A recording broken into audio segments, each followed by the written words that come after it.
Hello YouTube, j'espère que vous allez bien. On se retrouve aujourd'hui pour une nouvelle vidéo.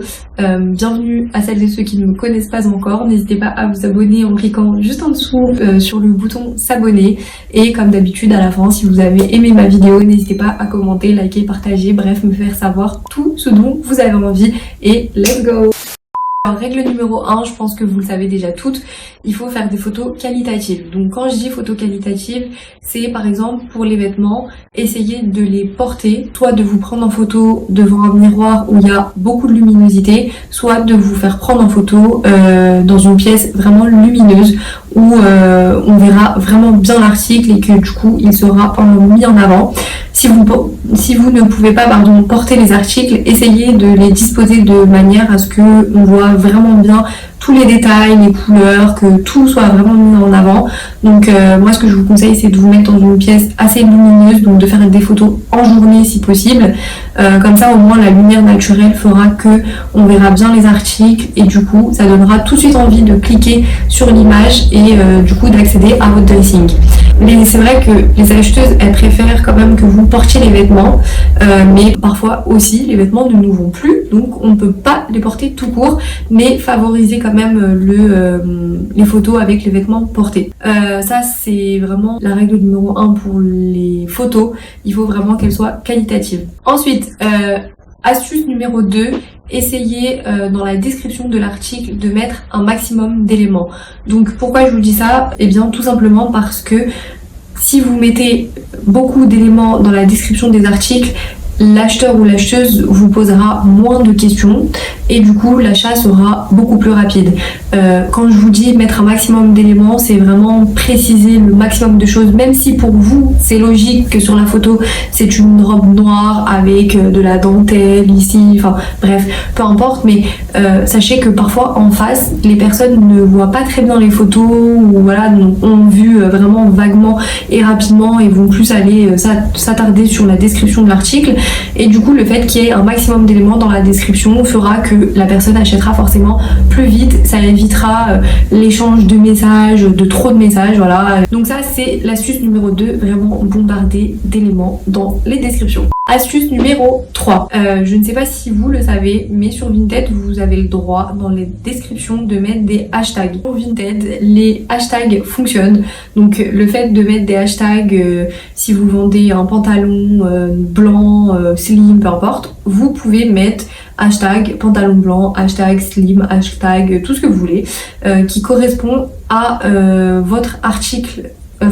Qui correspondent des hashtags qui correspondent à l'article que vous vendez. Cela va vraiment venir vous booster en quelque sorte la mise en avant de vos produits, parce que forcément tout de suite dès qu'une personne va cliquer dans la barre de recherche jean slim blanc, et bah vous avec vos hashtags vous allez tout de suite vraiment repasser dans les hauts des annonces, dans le haut des annonces pardon, bref en tête des annonces plutôt. Et du coup votre article sera plus visible, et donc qui dit plus visible dit plus de chances d'être vendu. Bon alors sachez que tout ce que je vous ai dit déjà jusque là, je sais que c'est compliqué parfois de tout suivre à la lettre, enfin moi-même vous allez le voir sur mon dressing, tout n'est pas nickel, toutes les photos sont pas parfaites, je sais qu'on n'a pas forcément le temps, mais je préfère vous donner un maximum d'éléments pour vous faire vendre plus rapidement que vous donner le minimum et qu'après bah, du coup vous ne vendiez pas ou très peu. Donc ensuite, quatrième astuce, donc on va parler plutôt mise en ligne des articles et la durée dans le temps de la mise en ligne. Ce que je veux dire par là, c'est que forcément les articles que vous avez mis il y a longtemps, qui sont dans votre dressing depuis longtemps, n'ont quasiment plus de visibilité. On va pas se mentir, en fait vous allez passer du coup dans les ventes, dans les articles mis en vente il y a trop de temps, et du coup ce sera très rare qu'un acheteur tombe sur votre article. Donc le mieux c'est de supprimer les articles que vous avez mis vraiment il y a longtemps et de les remettre peut-être avec une plus belle image, voilà, un meilleur descriptif. En tout cas, si ça fait vraiment trop de temps, vaut mieux refaire ça, parce que y a vraiment peu de chances que les acheteurs tombent sur cet article. La seule manière qui puissent tomber sur vos articles, du coup, c'est que ils aient été attirés par un article mis en ligne il y a 1 ou 2 jours et qui du coup va voir sur votre dressing un peu ce que vous vendez, donc forcément va défiler vers les articles mis en ligne il y a un peu plus de temps. Mais bon, le mieux c'est d'être quand même toujours en tête et qu'il y ait un coup de cœur immédiat, donc un achat plus rapide. Ensuite, 5e astuce, alors ça peut paraître vraiment très logique pour certains et pour d'autres pas du tout, donc je préfère quand même le préciser. Ça c'est plutôt de la négociation, donc là on va parler plutôt vraiment commerce pur. Il est préférable pour vous de mettre un prix un petit peu plus élevé que ce que vous attendez de base, parce que dans la plupart des cas les acheteurs vont venir négocier avec vous le prix de vente final, donc dans la plupart des cas certains et certaines vont vous demander un rabais de l'équivalent des frais d'envoi, donc de 2 à 3 ou 4 euros grand max, et d'autres vont vraiment venir négocier le maximum qu'ils puissent venir négocier. Donc je vous conseille déjà d'avance d'anticiper et de mettre le prix légèrement plus élevé que ce que vous attendez, comme ça au moins si on négocie avec vous un prix inférieur, vous retomberez à peu près sur vos pattes sur le prix que vous souhaitez d'avance.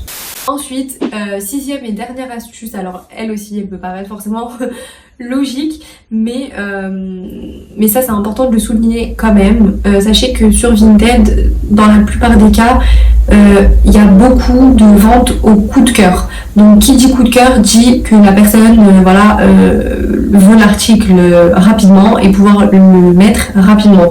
Donc forcément si vous vendez un pull en plein été, il se vendra moins qu'une robe en plein été, ce qui est complètement logique, mais il faut quand même y penser. Donc moi ce que je vous conseille c'est de vraiment mettre les articles d'été en été ou anticiper un petit peu au printemps, voilà, et inversement pour les articles d'hiver ou d'automne. Adaptez-vous vraiment à la saison par rapport à vos ventes.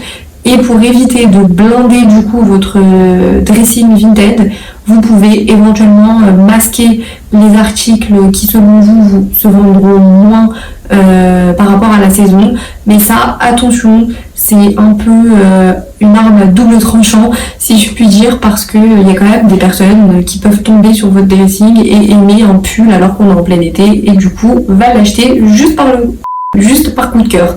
Donc voilà pour toutes les astuces Vinted. Donc sachez que moi j'ai vendu à peu près pour un peu plus de 1000 euros sur 1 an. Donc bon, ça fait pas grand chose par mois, mais je pense que sur 1 an c'est quand même pas négligeable du tout, sachant que je ne vends pas des vêtements ultra chers. Ma moyenne de prix, moi, c'est à peu près entre 10 et 20 euros grand maximum. Donc voilà, et je vends pas non plus tous les jours, donc je pense que c'est quand même pas négligeable du tout. Et surtout si vous êtes comme moi une accro au shopping, je pense que c'est vraiment intéressant de vous pencher sur cette fameuse plateforme. C'est la fin de cette vidéo, j'espère que vous avez aimé, que mes astuces vous aideront vraiment à booster un peu vos ventes sur Vinted et vous ont convaincu à faire un compte Vinted pour celles et ceux qui n'en ont pas encore. Donc on se retrouve très prochainement pour une nouvelle vidéo, et comme je vous ai dit en début de vidéo, n'hésitez pas à commenter, liker, partager, bref tout ce que vous voulez. Portez-vous bien et à la prochaine!